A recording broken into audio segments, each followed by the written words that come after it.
고린도전서 1장 22절로 25절의 말씀을 가지고 십자가는 관상용이 아닙니다 라는 제목으로 하나님의 말씀을 함께 나누겠습니다. 옆에 있는 분들하고 이렇게 인사했으면 좋겠습니다. 2월 한 달 동안도 수고 많이 하셨습니다. 인사하겠습니다.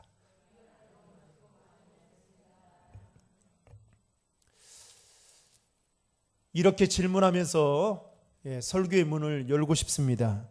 여러분은 십자가 하면 가장 먼저 무엇이 떠오릅니까? 십자가를 생각하면 좋은 이미지가 여러분들에게 떠오릅니까? 아니면 불편하고 좋지 않은 이미지가 여러분들에게 먼저 떠오릅니까?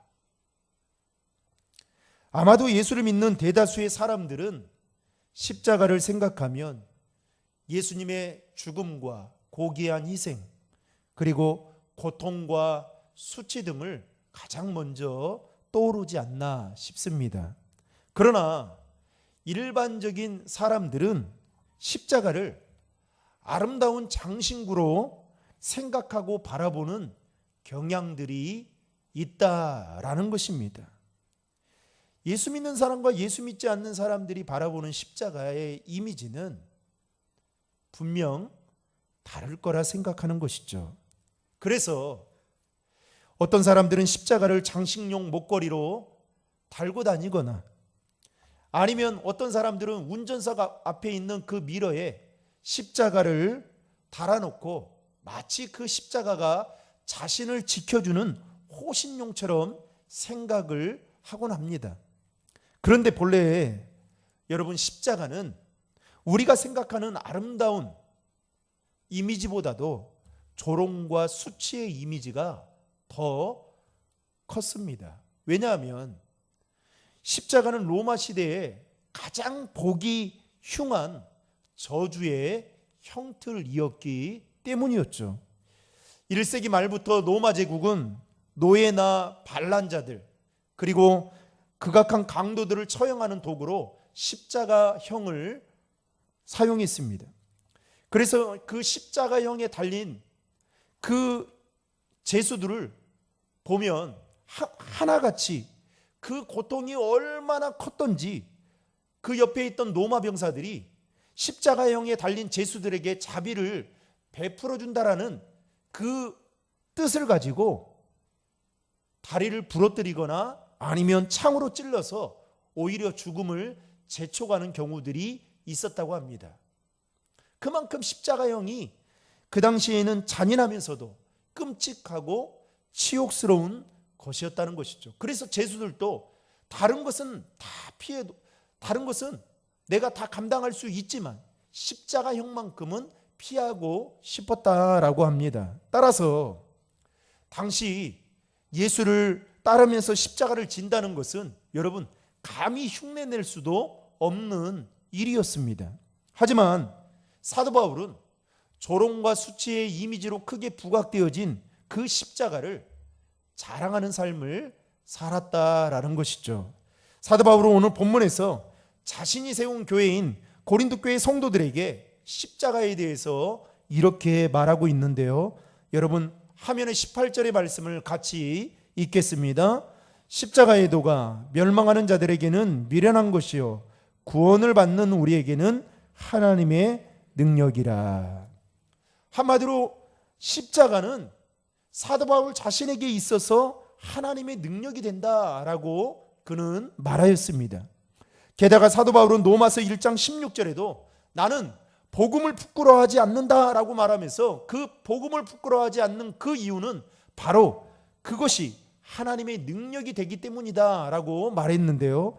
여러분 로마서 1장 16절의 말씀을 화면을 보고 같이 읽겠습니다.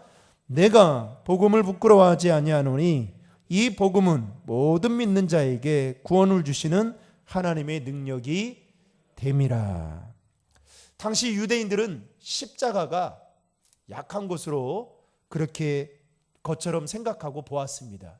반대로 헬라인들은 십자가를 아주 미련한 것으로 바라보는 그런 상황 속에서 오늘 사도 바울은 오히려 그 십자가를 지금 자랑하고 있다라는 것이죠. 그렇다면 사도 바울은 오히려 유대인들은 십자가를 약한 것처럼 보고 헬라인들은 십자가를 어리석은 것처럼 보고 있는 그런 상황 속에서 어떻게 사도 바울은 그 십자가를 자랑하고 있는 것일까요? 사도 바울에게 있어서 십자가야말로 하나님의 능력이 되기 때문에 그는 그렇게 말하고 있는 것입니다. 그리고 사도 바울은 실제로 자신의 삶 속에서 십자가를 자랑할 뿐만 아니라 십자가를 붙들며 그 십자가를 표대로 삼고 달려가는 삶을 살았습니다. 여러분에게 묻겠습니다. 예수를 믿는다는 것이 무엇입니까? 예수를 잘 믿고 싶지 않습니까? 예수를 잘 믿는 것이 무엇입니까? 예수를 믿는다는 것은 그분이 나를 위해 십자가를 지고 그 지신 십자가를 이제는 내가 지고 그 예수님을 따라가는 삶이 예수를 믿는 삶이라고 말할 수 있습니다. 이 말은 곧 나를 위해 지신 십자가를 이제는 나도 주님을 위해서 십자가를 져야겠다라는 그 마음을 가지고 살아가는 것이 예수를 믿는 것이죠. 따라서 여러분, 예수를 믿는 자라면 그 십자가를 바라볼 때에 우리가 관상용으로만 바라보는 것이 아니라 성경 말씀 그대로 날마다 자기 자신을 부인하며 자기 십자가를 져야 하는 것이 예수 믿는 사람들의 삶의 모습인 것입니다. 사랑하는 성도 여러분, 오늘 여러분들에게 무거운 말씀이기도 할 것입니다. 왜냐하면 우리는 사순절 두 번째 주일을 보내고 있기 때문이죠. 그리고 사순절은 엄밀히 말하면 예수님의 그 죽으심과 십자가를 깊이 묵상하는 절기이기 때문에 여러분들에게 어찌 보면 무거운 말씀일 수도 있지만 신앙인이라면 한 번 정도는 그 십자가에 대해서 깊이 생각해 보아야 될 말씀이 아닌가 싶어서 오늘 이 말씀을 여러분들과 함께 나누고 있는 것입니다. 사랑하는 성도 여러분, 오늘 이 시간 말씀을 듣는 저와 여러분의 마음 안에 십자가를 지고자 하는 거룩한 그 마음이 다시 생겨날 수 있기를 주님의 이름으로 축원합니다.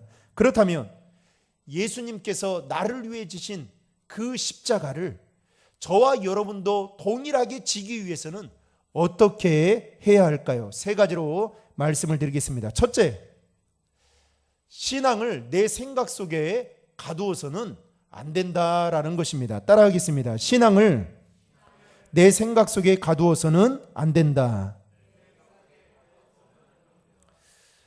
여러분, 무슨 말입니까? 우리가 신앙생활하는 데 있어서 우리의 생각이라는 틀 안에 우리의 신앙을 가두어 놓고 이런 거죠. 재단하는 겁니다. 이것은 할 수 있고 이것은 할 수 없고 여기까지는 할 수 있고 그 이상은 할 수 없다라는 자신의 생각을 기준 삼아 가이드라인을 쳐놓는 거. 그래서 어느 누구도 여기만큼은 범접하면 안 된다라는 것, 이것을 벗어버려야 된다라는 것입니다. 여러분, 왜 그렇게 하면 안 될까요? 하나님은 저와 여러분들이 신앙생활하는 데 있어서 어디까지라는 그 기준을, 명백한 기준을, 아니 가이드라인을 두지 않았기 때문에 그렇습니다. 여러분, 저는 이렇게 생각해 봤어요. 만약에 하나님께서 우리가 신앙생활하는데 가이드라인, 우리의 생각의 틀 안에 가이드라인을 두었다면 여러분, 믿음이 약한 사람은 어떻게 될까요? 아마도 그 하나님이 가이드라인을 쳐놓은 그 기준이 상당히 부담이 될 것입니다. 11조 나는 하기 싫은데 11조를 해야 된다. 그 가이드라인을 구우면 여러분, 믿음이 약한 사람은 엄청난 부담이 될 겁니다. 52조 무조건 출석해야 된다. 그래야 구원받을 수 있다. 그러면 여러분 어떻게 되겠습니까? 엄청난 부담 아니겠습니까? 반대로 신앙심이 있는 사람에게 있어서 그 하나님이 정해놓은 그 가이드라인, 기준점에 여러분이 있는데 그것을 신앙심이 있는 사람들은 어떻게 하겠어요? 도달하기 위해서 부단하게 노력하고 또 노력할 것입니다. 그래서 그 기준점에 도달하게 되면 신앙심이 있는 사람들은 어떤 마음을 품을까요? 만족하겠죠. 성경은 우리가 신앙생활하는 데 있어서 어디까지라는 여러분 그 기준을 두지 않았습니다. 단 저와 여러분들의 신앙생활하는 데 있어서 그 기준이 내 생각이 아닌 하나님의 말씀에 두어야 된다는 것은 명백한 사실입니다. 이스라엘 백성들이 여리고성을 정복했던 일 아시죠? 그리고 기드온이 미디안 백성들을 쳤던 일들은 전적인 하나님의 생각에 의해서 이루어진 걸작품이었습니다. 그런데 여러분 한번 생각해 보십시오. 이스라엘 백성들이 여리고성을 점령하는 그 일이나 여리고성을 7바퀴 돌으라고 했잖아요. 하루에 한 바퀴씩 돌고 7일째 되는 날 7바퀴. 그리고 기드온이 미디안 백성들을 쳤던 그 일들 가운데에서 그들의 생각을 가미시켰다면, 믹서시켰다면 여러분 그들은 절대 그 전쟁에서 승리할 수 없었을 것입니다. 베드로가 고기를 한 마리도 잡지 못했을 때에 하나님이 깊은 곳에 가서 그물을 던지라고 했을 때에 베드로의 생각을 여러분 가미시켰다면 어떻게 됐을까요? 한 마리도 못 잡았을 것입니다. 그러니까 성경은 어디까지라는 기준은 말하고 있지 않지만 그 기준점이 어디냐? 하나님의 말씀에 순종이라는 것이에요. 그런데 우리는 자꾸만 어떻게 해요? 내 생각의 틀에 내 신앙과 내 믿음을 딱 맞춰놓는 거예요. 악구를 딱 짜놓는 거예요. 하나님도 여기까지인 거예요. 이 영역밖에 하나님이 간섭하면 안 되는 거예요. 어느 누구도 나한테 범접하면 안 되는 거예요. 그러니 여러분 하나님이 역사하시겠냐라는 것이죠. 그래서 우리는 딱 그러잖아요. 저도 그랬어요. 저도 주일날은 딱 한 번만 주일 예배 드리면 되는 거지 뭐 그 다음 그런 거 아무 소용없어. 그런데 그런 기준이 없잖아요. 여러분 우리가 신앙생활 하는 데 있었어요. 어디까지나 내 생각을 앞세우거나 내 생각을 고집하거나 아니면 내 신앙을 내 생각 속에 가두면요 절대로 하나님의 그 인도하심과 돌보심에 대한 은혜를 여러분 전적으로 누릴 수 없습니다. 이사야서 55장 8절과 9절에 보면요 이렇게 말합니다. 화면을 보고 같이 읽겠습니다. 이는 내 생각이 너희의 생각과 다르며 내 길은 너희의 길과 다름이니라. 여호와의 말씀이니라. 이는 하늘의 땅보다 높음 같이 내 길은 너희 길보다 높으며 내 생각은 너희의 생각보다 높음이니라. 사랑하는 성도 여러분, 하나님의 생각이 저와 여러분들의 생각보다 더 높고 더 깊고 더 넓으심을 믿으십니까? 이걸 못 믿으면요 내 생각을 못 내려놓습니다. 내 생각이 정답이다라고 생각하고 살아가는 거예요. 그런데 여러분 우리를 향한 하나님의 생각이 우리 교회를 향한 하나님의 생각이 더 높고 더 깊고 더 넓으면 여러분 내려놓을 수 있습니다. 내려놓을 때 하나님이 역사하십니다.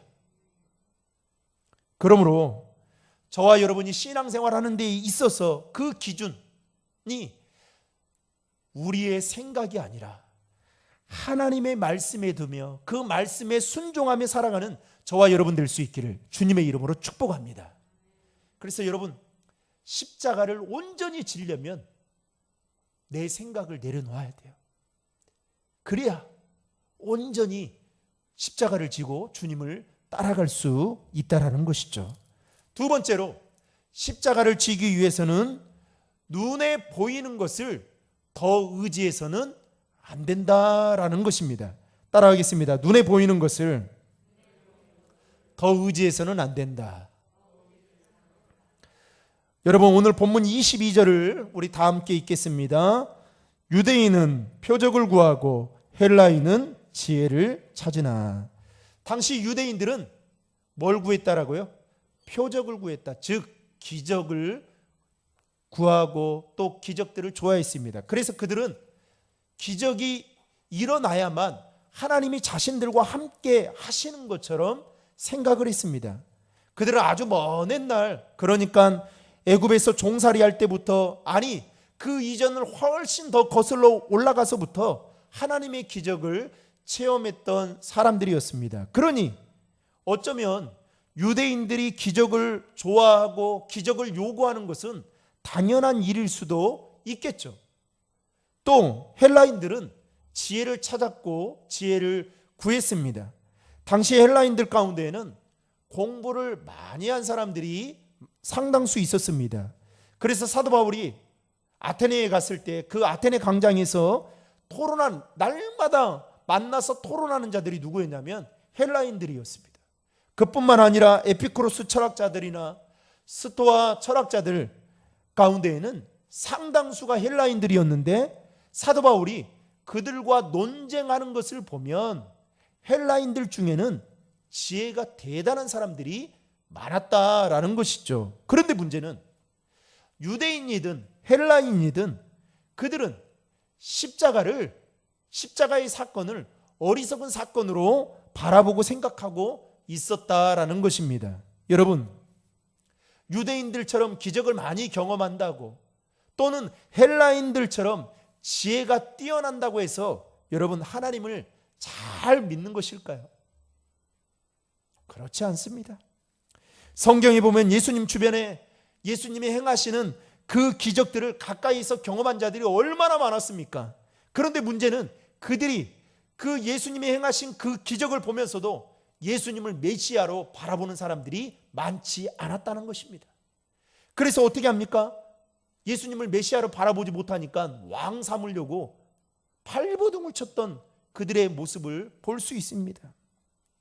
여러분, 기적을 많이 본다고 예수 잘 믿는 거 아닙니다. 게다가 인간의 경험과 지혜로는 여러분 만물보다 크신 하나님을 잘 알 수 있습니까? 그렇지 않죠.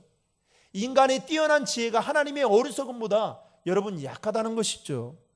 그럼에도 유대인들이나 헬라인들은 자신들의 눈에 화려한 그 표적이나 지혜들을 구하고 그것들을 얻는 것에 만족하며 살아가는 자들이 있습니다. 그래서 여러분 신앙생활하는 사람들 중에도 이 기적을 바라고 기적을 쫓아 살아가는 사람들이 있어요. 여러분, 우리 옆에 성락교회가 그런 교회입니다. 그래서 이 환자들이 그렇게 많이 간다 하잖아요. 일시적인 일들은 일어날 수 있겠죠. 그뿐만 아니라 어떤 사람들이 신앙생활하는 데 있어서 지적인 만족을 얻고자 신앙생활하는 사람들이 있습니다. 여러분, 때로는 그런 노력과 그런 은혜도 필요하죠. 그런데 여러분, 지적인 이 만족에 거기에 딱 그치게 되면 어떻게 되는지 아세요? 신앙생활이 이게 불균형해져요. 아는 만큼 그렇게 살아야 되는데 그렇게 살지 못합니다. 사실 지금 여러분들이 지금 알고 있는 그것만으로도 충분히 하나님을 잘 섬기고 또 멋지게 하나님 보시기에 신앙생활할 수 있습니다. 그런데 이 유대인들이나 헬라인들은 눈에 보이는 화려한 표적이나 지혜를 구하며 그것들을 얻는 데 만족하며 살아가고 있다는 것이죠. 사랑하는 성도 여러분, 표적이나 지혜 등 우리의 눈에 보기에 화려한 것들에 의해 저와 여러분들의 마음이 빼앗기지 않기를 바랍니다. 그러한 것들에 우리의 마음이 빼앗기게 되는 순간부터 여러분 어떻게 되는지 아세요? 십자가를 지는 것이 우리에게 부담으로 느껴지게 될 것입니다. 왜요? 십자가보다 더 매력적인 것들이 많거든요. 바라건대 눈에 보이는 화려한 것들을 의지하며 살아가는 인생이 아니라 나의 죄를 위해 주님께서 기꺼이 지신 그 십자가, 나를 위해 못 박혀 죽으신 그 십자가를 더 크게 바라보고 그 십자가를 의지하며 살아가는 저와 여러분 모두가 될 수 있기를 주님의 이름으로 축원합니다. 마지막으로 십자가를 지기 위해서는 십자가를 부끄럽게 생각해서는 안 된다라는 것입니다. 따라하겠습니다. 십자가를 부끄럽게 생각해서는 안 된다. 여러분, 사도 바울은 갈라디아서 6장 14절에 이렇게 말씀하고 있습니다. 화면을 보고 읽겠습니다. 그러나 내게는 우리 주 예수 그리스도의 십자가 외에는 결코 자랑할 것이 없으니 그리스도로 말미암아 세상이 나를 대하여 십자가에 못 박히고 내가 또한 세상을 대하여 그러하니라. 사도 바울은 유대인들이 거리끼는 그 십자가, 헬라인들이 미련하게 생각하는 그 십자가를 오늘 갈라디아서 6장 14절에 보면 오직 예수 그리스도 십자가 외에는 자랑할 것이 없다라고 그는 말하였습니다. 그러면서 오늘 본문 24절에 보면 이렇게 말합니다. 같이 읽겠습니다. 오직 부르심을 받은 자들에게는 유대인이나 헬라인이나 그리스도는 하나님의 능력이요 하나님의 지혜니라. 사도 바울은 지금 예수 그리스도의 십자가만을 자랑한다라고 말하면서 그 십자가야말로 뭐라고 말하고 있습니까? 하나님의 능력이요 하나님의 지혜임을 고백하고 있습니다. 여러분, 여러분에게 있어서 십자가는 무엇입니까? 하나님의 능력입니까? 하나님의 지혜입니까? 아니면 우리를 향한 하나님의 사랑이 고스란히 담겨져 있다라고 생각하십니까? 아마도 신앙생활을 처음 하신 분들 중에는 주일에 예배당에 올 때의 성경책을 옆구리에, 옛날엔 다 옆구리에 끼웠거든요. 옆구리에 딱 끼고 가는 것을 되게 부끄럽게 생각하시는 분들이 많았습니다. 그래서 때로는 성경책을 최대한 보이지 않게 품에 넣거나 이렇게, 아니면 주일날만큼, 평소에는 가방 들지도 않아요. 근데 주일날만큼은 가방을 챙겨서 그 가방 안에, 그것도 큰 성경은 못 들어가니까, 특별히 우리 또 여자 성도님들은 가방은 크지 않잖아요. 그러니까 그 작은 가방 안에 들어갈 수 있는 아주 작은 성경책, 제가 이렇게 봐도 이렇게 제대로 보이지 않는 그 작은 성경책을 구매해서 넣어 가지고 다니시는 분들도 있었죠. 또 어떤 분들은 식사할 때 기도를 하는데 남들이 보면 너무 부끄러울까 봐 눈을 뜨고 기도하거나, 하나님 아시죠? 눈 뜨고 기도하는 거예요. 아니면 속으로 빨리 기도하고 식사를 하시는 분들도 더러 있죠. 저는 그 단계는 조금 넘어서, 저는 안경을 썼기 때문에 이렇게 기도했어요. 네.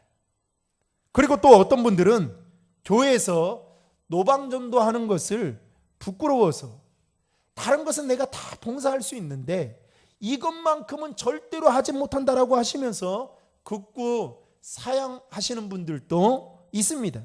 저는 충분히 그분들의 마음이 이해가 됩니다.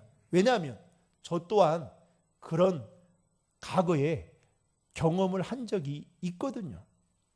그러나 여러분, 우리의 신앙이 자라고 우리의 믿음이 성장하게 되면 언제부턴가 내가 그렇게 부끄러워했던 성경책을 옆구리에 끼고 주일날 교회에 가는 것이나, 아니면 많은 사람들 앞에 눈을 감고 기도하는 것, 심지어는 믿지 않는 자들에게 나가서 전도를 하는 것이 그렇게 부끄러웠는데, 내 신앙이 성장하고 내 믿음이 자라게 되면 그게 부끄럽지 않게 느껴질 때가 있다라는 것이죠. 예전에는 그렇게 남들의 눈치를 봤는데 지금은 눈치 보지 않고 당당하게 내가 교회에 오고 전도할 수 있고 기도할 수 있다라는 것입니다.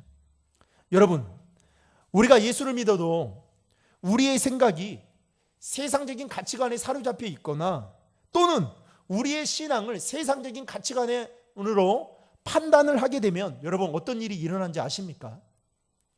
교회를 열심히 다니면서도요, 가난한 것을 되게 부끄럽게 생각해요. 여러분, 묻겠습니다. 예수 믿어도 가난할 수 있습니까? 없습니까? 있어요. 근데 왜 부끄럽게 생각하냐는 거예요. 우리가 교회에 열심히 봉사하면서 때로는 건강치 못할 때가 있죠. 그런데 그 건강치 못한 일이 여러분 부끄러운 일입니까? 아닙니까? 아니죠. 또 우리가 열심히 신앙생활 하다 보면 열심히 신앙생활 하죠. 그런데 세상에서, 사회에서 소위 성공하지 못하거나 출세하지 못할 때가 있어요. 다 성공할 거면 여러분 얼마나 좋겠습니까? 그런데 때로는 성공하지 못하고 출세하지 못하고 실패할 때가 있단 말이죠. 그런데 우리는 어떻게 해요? 그걸 부끄럽게 생각합니다. 반대로 출세를 하거나 성공을 하면 거기에 매우 만족하고 자랑스럽게 생각하고 여러분, 이거는 신앙적으로 바람직한 신앙인의 모습이라 말할 수 없습니다. 세상적인 가치관을 가지고 그렇게 바라보니까 부끄러운 거예요. 사도 바울은 예수 그리스도를 위해서 자신이 가진 세상의 모든 기득권과 그가 가지고 있던 모든 것을 다 포기했던 자였습니다. 심지어 그는요, 건강하지도 않았고 육체의 가시가 있었잖아요. 부자도 아니었어요. 세상에서 출세한 사람도 아니었습니다. 아니, 오히려 예수를 믿고 그의 인생은 더 좋지 않은 그 결과로 나타나게 되었어요. 세상적인 관점으로 보면 사도 바울은 정말 매우 불쌍한 사람이었습니다. 근데 문제는 그는 부끄러워하지 않았습니다. 아니, 그는 십자가 외에는 자랑할 것이 없다라고 하면서 그 십자가야말로 하나님의 능력이요, 하나님의 지혜다라고 말하면서 당당하게 많은 사람들 앞에 그렇게 고백하고 있습니다. 그러니 여러분, 유대인들이, 표적을 구하는 유대인들이 볼 때에, 아니 지혜를 구하는 헬라인들이 볼 때에 사도 바울의 이 고백이 얼마나 비웃었겠냐는 거예요. 몸도 좋지도 않으면서, 세상적으로 볼 때 잘 나가지도 않으면서 어떻게 저런 고백을 할 수 있어? 예수 제대로 믿어, 이런 말 하지 않았겠어요? 그러나 여러분, 사도 바울 마음 안에는 부끄러움이 하나도 없었다는 것입니다. 사도 바울은 십자가만이 자신의 자랑거리고 그 십자가를 위해서라면 자신이 가지고 있는 그 모든 것들을 배설물로 여긴다라고 말하면서 그는 오직 십자가만을 바라보며 그 십자가만을 붙들며 살았던 자였습니다. 말씀을 맺고자 합니다. 사랑하는 성도 여러분, 주님은 오늘 저와 여러분이 십자가 신앙을 가지고 살아가기를 원하십니다. 여러분, 우리가 예수를 믿는 그 순간부터 이미 우리의 어깨에는 우리가 인정하든 인정하지 않든 십자가를 짊어진 사람들입니다. 어떤 자매가 아주 예쁜 십자가를 목걸이를 달고 교회를 왔다라는 거예요. 그러니까 옆에 있던 형제가 처음에는 그 십자가가 눈에 막 들어오더라는 거예요. 그런데 이 자매가 이 목걸이, 예쁜 목걸이는 착용을 하면서 그렇게 교회는 오는데 보니까 이 말하는 것이나 행동하는 거 보니까 이 형제가 볼 때 영 아니었다고 생각을 한 거예요. 그래서 자매님한테 그렇게 좀 신뢰가 되지만 말했다고 합니다. 자매님, 십자가를 달지 말고 지면 안 되겠습니까? 라고 하니까 그 자매가 십자가를 여기 앞에 달려져 있던 목걸이를 뒤로 넘겼다고 합니다. 여러분, 우리는 이제 사나 죽으나 그 십자가를 져야만 하는 그런 사명을 이미 부여받은 자들입니다. 사랑하는 신도림 중앙의 성도 여러분, 우리는 지금 사순절 두 번째 주일을 맞이하고 사순절 기간을 보내고 있습니다. 여러분, 매일마다 여러분들에게 나누어드린 사순절 말씀 달력과 여러분들에게 제공해드린 여러분 사순절 관련 묵상의 말씀을 보면서 여러분 어떤 마음을 갖고 여러분 사순절을 보내고 계십니까? 저는 바라건대 사순절 기간에 다시 한번 여러분들이 십자가를 바라볼 수 있기를 주님의 이름으로 축복합니다.